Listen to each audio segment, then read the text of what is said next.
Saint William was born to nobility in Vercelli, Italy and was orphaned at a young age when both his parents were killed. Subsequently raised by a pious family member, William matured into a contemplative young man with only one desire, to devote his life to the Lord. At the young age of 15, William left home, setting out on pilgrimage to Santiago de Compostela, Spain. William asked a blacksmith to make an iron implement that would encircle his body and increase his suffering, and he wore it throughout the pilgrimage. Upon arrival, he worked many miracles including the healing of a blind man through prayer and, after he returned to Italy, he intended to go to Jerusalem and for this purpose, he reached South Italy, but he was beaten up and robbed by thieves. William considered this misfortune a sign of God's will to stay in South Italy and spread the message of Christ.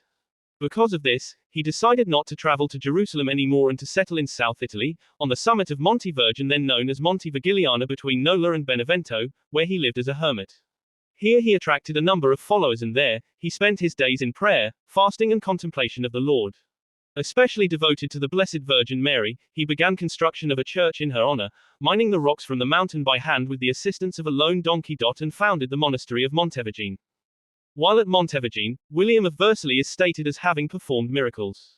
Roger II of Sicily served as a patron to William, who founded many monasteries for men and women in Sicily. The Catholic Encyclopedia states that Roger built a monastery opposite his palace at Salerno in order to have William always near him. He performed many miracles. The best known miracle was and still is the miracle of the wolf. Because of this, he is often depicted in company with a domesticated wolf, even in the monastery of Montevergine. One day a wolf hunted and killed a donkey the saint used for towing and other tasks. The saint then turned to the wolf and ordered the beast to offer himself to do all the donkey's previous tasks. The wild beast reportedly became tame, and the people who met the saint were astonished to see such a docile wolf. His reputation for holiness attracted many disciples, both men and women, and he founded the Order of Montevergine, a religious community with strict rules of austerity. William and the nuns and monks of his order lived in peace and contemplation for some time, until the members of the order began complaining that William's rules of poverty, fasting and penance were too extreme. There is evidence of heavenly support for the austerities of William's rule. For example, William did not permit the order to eat meat, eggs, milk or cheese. If someone tried to violate this regulation, storm clouds would appear in the sky and the lightning would destroy the illicit foodstuff that had been brought into the monastery.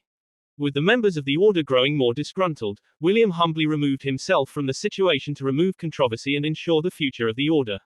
He traveled to Naples. Where he served as advisor to the King Roger and established several more monasteries.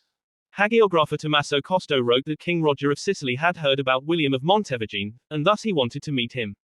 The king reportedly was living in Salerno at that time. Reportedly, while visiting the king, a prostitute wanted to prove the genuineness of his faith, and, complicit with the king, tried to get into William of Montevergine's bed who, in response, put burning embers on his bed and there he lay down, inviting the prostitute to follow his example. Reportedly the woman repented of her mistake and switched to a more religious life. Posthumous sources add further details, stating that the prostitute had been called Agnes and that, after conversion, she had built a monastery in Venosa, where she led a monastic life with other women, being called Blessed Agnes of Venosa. Saint William died of natural causes at the Guglielmo monastery near Nisco, Italy, where he was buried. His feast day is celebrated on June 25.